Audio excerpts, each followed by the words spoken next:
Welcome to ABA On Call. Join myself, Rick Kubina. Behavior analysis is a science of behavior. And Doug Kostewicz. Focus on the individual, and you're going to see focus on behavior. For thought-provoking conversation. Hey everybody, would you like to get a CEU for this episode? Listen closely for the announcement of 3 secret words delivered throughout the episode. Take note of those words and we will tell you where to go to get your CEU when the show is over. Hello everyone and welcome to ABA On Call.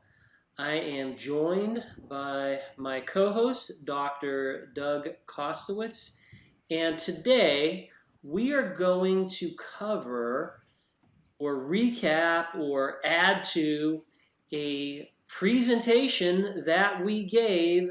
Yeah, not too long ago. This is exciting. We were sitting and talking about this and revisiting something, and boy, have the years flown by, right? Indeed they have, sir.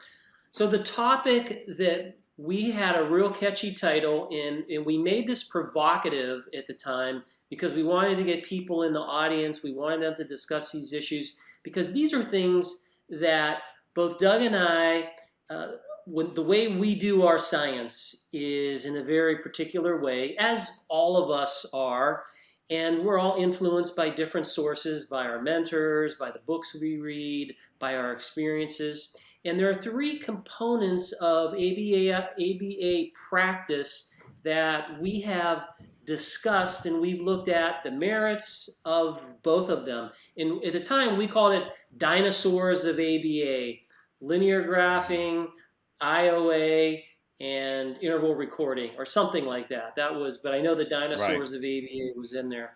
And we want to revisit that and talk about it. And let's start off, Doug, with the first section, which is looking at discontinuous observation versus continuous observation. Just take a brief moment and explain to our audience, which most of them, if not all of them, know, but what do we mean by those terms? So as we think about observing behavior to measure it, it can occur at multiple tiers. So the first tier would be looking at something for the complete amount of time that it could occur. Some of the behaviors could occur across a 24-hour span. Some could occur only within 5 minutes. But if you watch from the beginning to the end, that's considered a complete observation. If you watch any reduction, that's considered an incomplete observation. Well, that's the first tier. The tier that we're really focused on and talking about is during the time that you are watching the behavior, are you measuring it in a continuous format or are you measuring it in a discontinuous format, often referred to as one of the interval observations or recording measurement schemes? And those are whole interval, partial interval, and momentary time sampling. Yeah, that's very well stated. You've painted a clear picture. You've given us these distinctions. And I can say, as someone who has been involved in applied behavior analysis since the 80s, and someone who's been practicing, someone who's been teaching this, there is a lot of love out there for discontinuous observations. There are papers, there have been studies where people have said, you know what, it's okay. You can find papers that say it's just as good as continuous observations. I've had debates with people before, and my particular way that I do science, and I said this before in our last time we talked, and I'll say this again, which is controversial. I believe discontinuous observation should be banned from our science. I don't think we should be doing it at all. And the reason why I do not like it is because no matter what you do, when you do discontinuous observation, it will produce measurement error. And it will, well, I should say, beyond that, it's going to either overestimate the behavior or underestimate the behavior. And that's just a fact of using it. And Yep. I don't know about you, Doug, but in what other science, in what other applied venue would we be okay where we're using something that's overestimating something or underestimating something? In the way you choose your measures, it can vastly overestimate or underestimate. And because of that reason, and this is that you can't argue this because it's just a fact of how you do it. That is why I feel strongly that if we want good measures, we should not be taking discontinuous observations. It's a sampling. And like you said, sampling produces error. And the error that you're introducing directly relates to a client, a person's outcomes. And when you are overestimating, say, some inappropriate behavior or overestimating some appropriate behavior, it does not add value to your intervention and suggesting if it was effective, if it was necessary, if it was working or not working. The notion here is that you've got data that's not giving you the right information, thus not giving you the best way to make decisions on that data. And I've always heard that it's just simply easier. And I think you and I would both agree that that's probably the only good side compared, is that it's easier. And I'm sorry, but science doesn't default to easy. Science doesn't default to, hey, let's make it so that we can get something. Something's better than nothing. Well, when it comes to something that's very important to you, something isn't always better than nothing. You need to get as complete a picture as possible. Yeah. And in fact, that what you're just saying about the something is better than nothing is absolutely correct, because many times that something can mislead you, which makes it worse than nothing. For example, I do this exercise. I used to do these workshops, and I would do this exercise, and I compare momentary time sampling versus frequency recording. So these are two. One is continuous observation. The other one's discontinuous observation. And in a continuous observation, you get like a count of 16. And in the discontinuous observation, using momentary time sampling, you get a count of 0. And I just point out to the audience, like, which world would you like to live in? One in which you actually have a count which is reflecting the behavior for that observed period of time, versus this wildly inaccurate presentation or capturing of the data. So it really can be a major problem. And I want to remind everyone that you mentioned frequency. Well, we talked about this in a podcast a while ago, but there are multiple dimensions of behavior.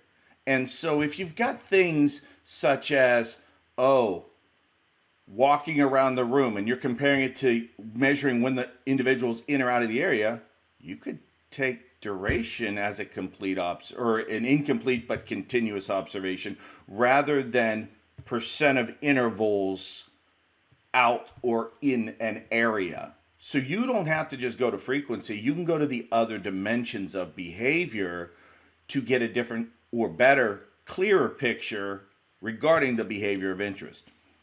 Yeah. A lot of times in the past when I would do workshops, I would get predictable questions. One of the questions would be like, well, that student, I need to take data for the whole time they're in school, thinking that the behavior can happen. Like every behavior, when you think about it, can technically happen 24 hours a day. But when you have recess isn't 24 hours of the day. it's a very small period of time. And because you laid out the complete versus the incomplete, hey, if I don't have a half hour to watch recess, I'd rather have 5 minutes or 10 minutes and do a complete, or an incomplete observation, but use a continuous observation. Because then, even though I know going in that this isn't going to be for the whole time, I can rely on that data to make better decisions and inform me as to what's going on with that person versus having an incomplete measure or And the discontinuous data, well, if you have an incomplete but continuous measurement, that can also lead towards devoting more resources to certain times or certain periods where maybe I watched for 5 minutes, got a continuous measure, but noticed it's really happening a lot, and know that I'm not going to watch in certain classrooms. I'm going to spend more time in this classroom devoting more to the continuous measurement rather than settle for a scatter shot of discontinuous sampling. Yeah. It sounds to me as if our opinions haven't really changed from the last time we did this. And my opinion would be changed if there were actual data that said this is as good or better. But you know what? Whenever I have this argument with people that favor it, they say, oh, well, there's this study in Java that showed they're just the same. Well, you know what they do? You know what a lot of these studies do is, and I've seen this time and time again, the closer your interval sample gets to the actual continuous, the more accurate it is. So, you're doing every 5 seconds, or every 10 seconds. At that point, just do continuous observation. And you don't have to do it for an hour. That's where it gets problematic because people think, I have to do this for a whole hour. Well, yeah, if you have to observe a student continuously for a whole hour, that's a problem. That's not going to work practically. So there needs to be a consideration, a thoughtful consideration to how you are observing behavior. So 2 things. First, I want to give you our secret word for the first part here, and that is frequency. And second, as a little aside, as we're moving on to the next part, it also forces you to look at your definition and what are you measuring, because when you're taking more interval sampling, and this could be a whole nother podcast, but your definition can be a little looser rather than a more tight definition depending on the nature of the behavior under question. Okay, now moving on to the second part of today's podcast. You have all this data. Now, we have to do something with that data. We can't just leave it all on spreadsheets or leave it all on tablets. So we have to put it on, and normally we put it on graphs. So that leads into our second dinosaur, and that is linear graphs. So Rick, tell us a little bit about these different graphs that are out there in the world.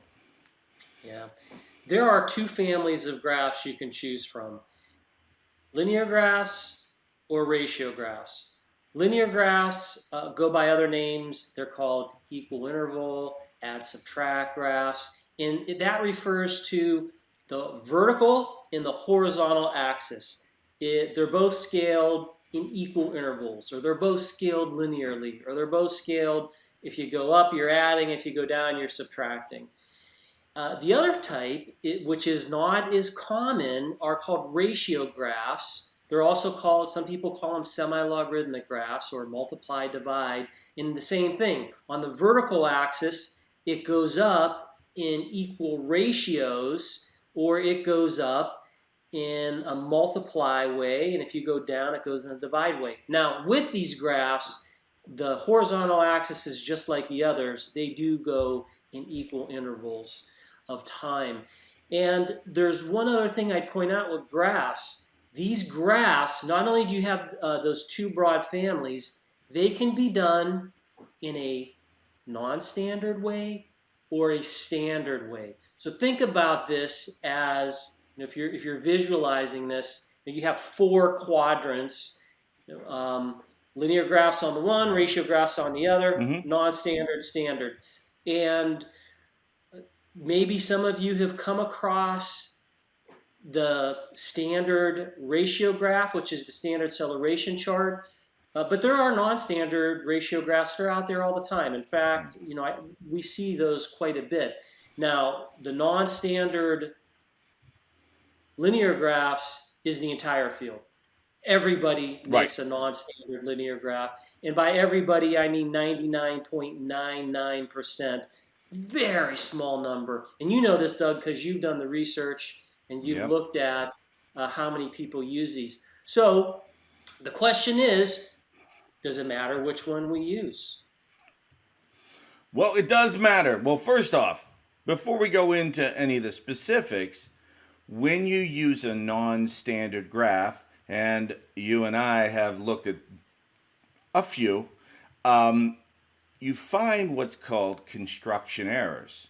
And when you talk about, hey, a picture's worth 1,000 words, and that's why we like our graphs. We want the data to be very obvious and open, and so people can see what's happening.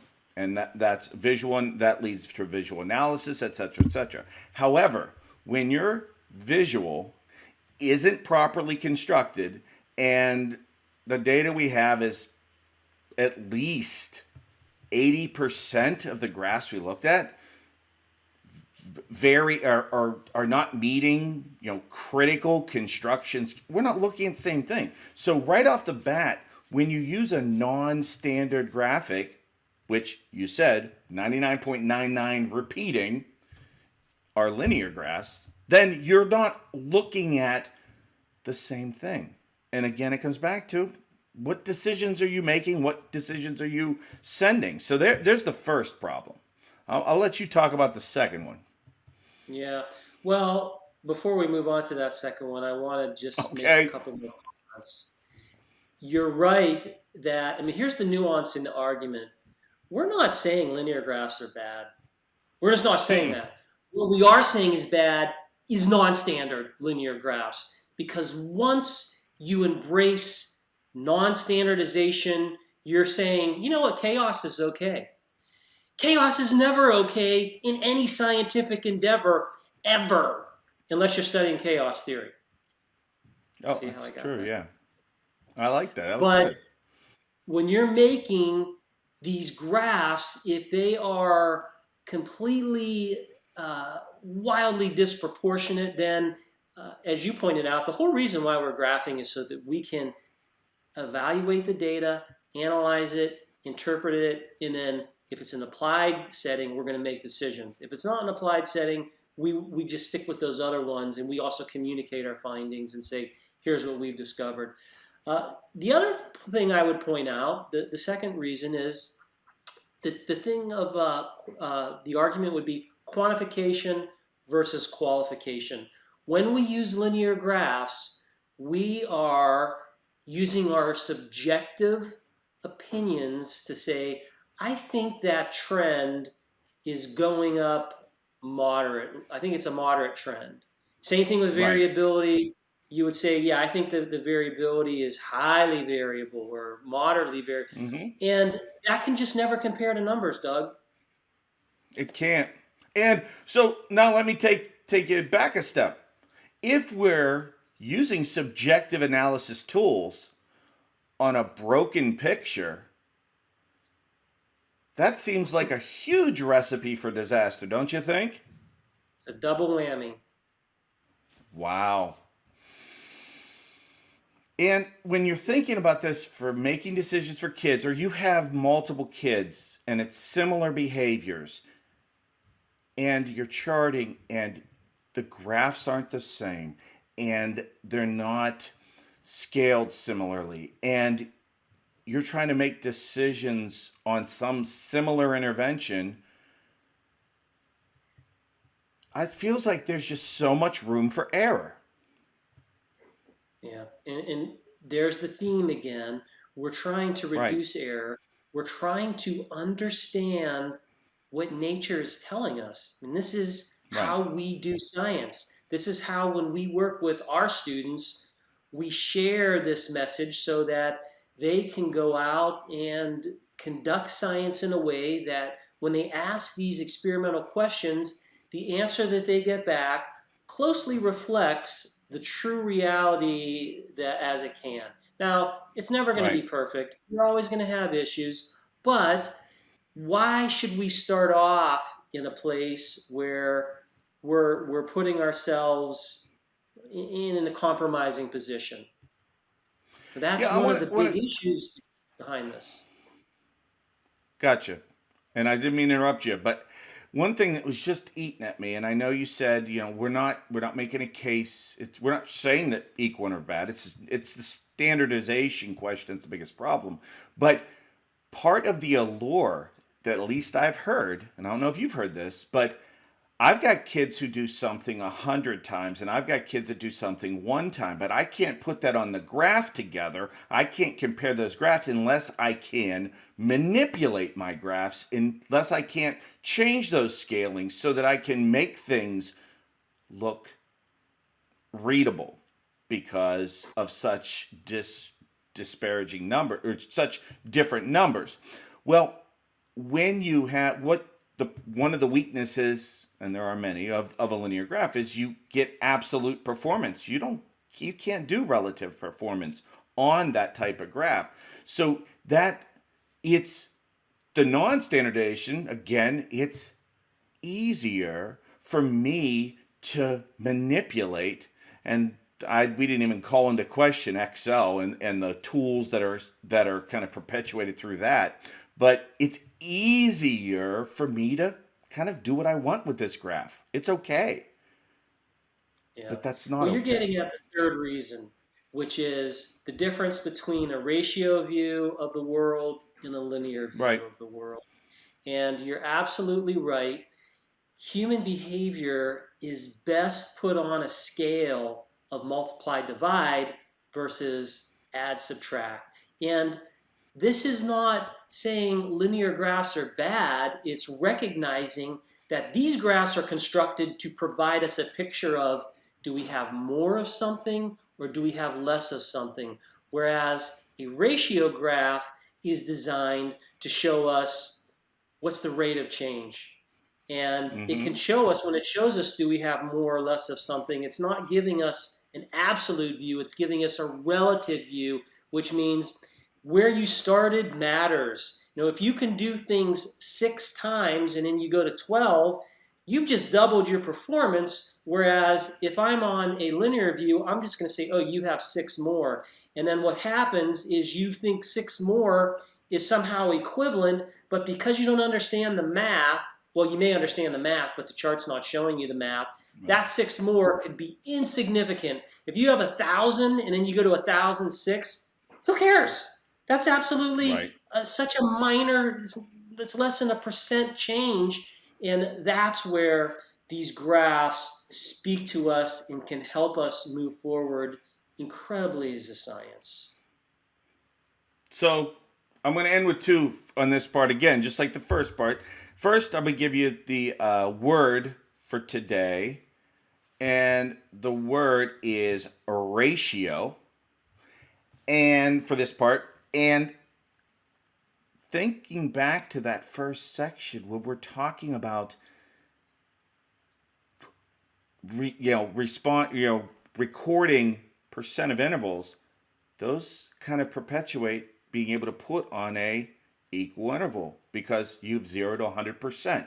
It's so they're kind of going together a little bit. So you can see how this got a little perpetuated through the science. So that was just a Yeah. little observation I made. Well, it's a good one. Looking at behavior is a fiendishly complex task. We try to bring it back to make it easy, but there's so much to it. And these two areas that we've talked about so far, they matter. Why might these matter? Well, we're talking about in the applied setting, going back to what you said earlier, we want to help people. That's what our entire science is about. But we're an applied science when we're talking about ABA.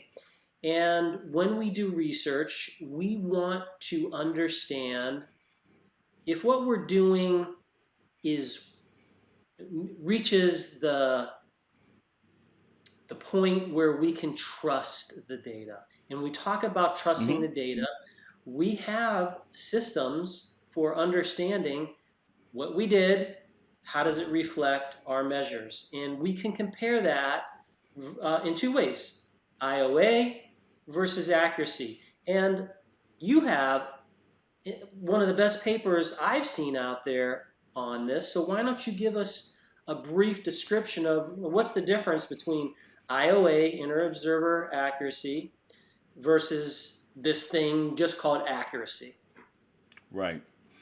So the notion for the longest time was when you're observing, do two observers see and agree on something occurring? And there's a variety of ways to calculate this, there's a variety of ways to look at this, but that notion that two or more observers agree or disagree, and that's considered inter-observer agreement. Accuracy takes it a step further. In fact, it's comparing something to a true value. It doesn't matter about two or three people agreeing on something. It takes some behavior, some output, and compares it to what the actual thing would be. And I use a quick example. If you write the letter 3 to an answer, 2 plus 1, we can both look at that 3 and do we agree that it was a 3? Okay, that would be inter-observer agreement. But if you compare that 3 to an actual 3, and it's not legible, you're actually conducting accuracy, comparing it to the true value of 3. Doesn't matter if we agree on it, it matters if it's matched up to that true value. So wait a minute, you're saying that we could actually have IOA and it doesn't reflect what happened? I don't think I don't think there's a book out there that doesn't preface or make a statement that, hey, you know what? This is the way you do IOA. This is why you do IOA. And oh, by the way, it really doesn't say anything about the behavior that's occurring. I've read it, and it puts it in there in all these places, and everybody's like, that's okay. Let's just keep going. Accuracy, Johnston and Pennypacker, they have, excellent texts, multiple texts where they've talked about this for years. And they use the word believability, that when you have IOA, what you're going to give people is you can say, you can believe us because we did this thing over here. I like to use the example of, imagine someone committed a crime. Which evidence would you find more compelling?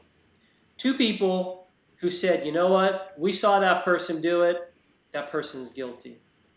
Or actual video evidence of the person taking something. Just because you have two people that say something, that's nothing. That means, the only thing it means is these people agree with one another. As we know, guess what? In court cases, people can make mistakes. They could see someone, oh, imagine that, people are making mistakes. Also, unfortunately, people can lie. People, for whatever reason. And we have to understand that we are all humans. And when we engage in science, yes, it would be great to believe that everybody in the whole world is going to be ethical and they're going to do things. But that's not always the case. You can find people who engage in scientific malfeasance for whatever reason. And again, I'm not suggesting that everyone who does IOA is lying or cheating or doing something bad. It's obviously very popular in our field, but just because it's popular doesn't mean it's the best thing we can do. And it also doesn't mean we should move forward doing it. Right. So it's really, I was going to say something and you got me off on another thing there. Um, so, yes, when you have accuracy, you have to have access to the behavior again and again to be able to see it and to see the truth. So, for the longest time, the argument was, well, it's really easy to get accuracy for some behavior that leaves a mark on the environment, such as math worksheets or some leaving trash in an area or something that leaves a permanent product. Well, with technology now, you can exactly what you said. You can get recordings of behaviors. And so you have that over and over, and you can conduct accuracy. And the idea here is not to exclude others. So I've gotten pushback and say, well, it's so important to make sure everybody sees the same thing. So are you working out your behavioral definition that way? Or are you conducting measurement fidelity? Because those are two different things. I can definitely have other people helping me. Are you seeing this? Here's my definition. We can work through that and make sure we're all, but that's not measurement fidelity. That's something else because they want to say, oh, you can't involve anybody else. No, believability is not how science goes forward. Yep. Just because and it's there is easy. A term. Yeah, exactly. There's a term called calibration. And if you calibrate your observers around we want to do that. But as you point out, don't confuse that with accuracy. I think the reason why accuracy as a concept, you have to understand what a true value is. A true value means you are having something that's as close to the event that occurred as possible. You're never going to get it 100% correct because there can always be issues with whatever you're using. Even if you video something, you can still think of scenarios where something has happened, you missed something, the video malfunctioned, or who knows what happened. But that is, and video isn't your only tool for accuracy. If you read the definition of accuracy, talking about true values, you're looking to take these extraordinary measures to try to understand what events occurred and then use that thing becomes your true value, and you compare what you observed, your observed values, against that true value. And it's the peer review, the scientists, your colleagues, to determine if you have done the best thing you can do for accuracy. And if you can, then when we read your paper, we're going to know all of these measures you took, and we're going to see and be able to evaluate, yeah, wow, you really took these steps. I believe these scores that you're presenting with me because here's your accuracy measures. And what's lost in that, and you don't have to even deal with it, is just because you and your neighbors think they see the same thing, and you report 80% of the time they see the same thing, that's so different than the notion of accuracy. Yeah. I did a study not too long ago where this was occurring in New York. And for those of you who have ever done research, or if you haven't, New York City, especially their public schools, is probably the most difficult place in the world to get I or B. So you have all of these prohibitions against recording, and we finally were able to fall upon having these audio recordings where we could listen to someone, and we use that as our accuracy measure because we couldn't get video. And that worked. We were able to show that our dependent variable closely aligned, matched up to this true value, which we captured via audio. That, we could go on, we could talk more, but we should give them our third secret word, and that And that, is precision. yeah, you took the word right I took out of my mouth. You were going to say it. I was Yes, going I to say took the word right precision. out. That's all right. I knew you were. Doug, you and I could go on and talk about each one of these areas for an entire hour.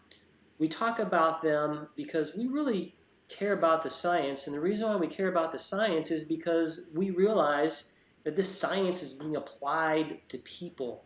And it all gets down to, we care about people and we want the best for them. And Right. I believe for our science to flourish, these three areas are critically important. Maybe some have a little more weight than others, especially immediately than others, but still all three of them are very important that we address and we move towards the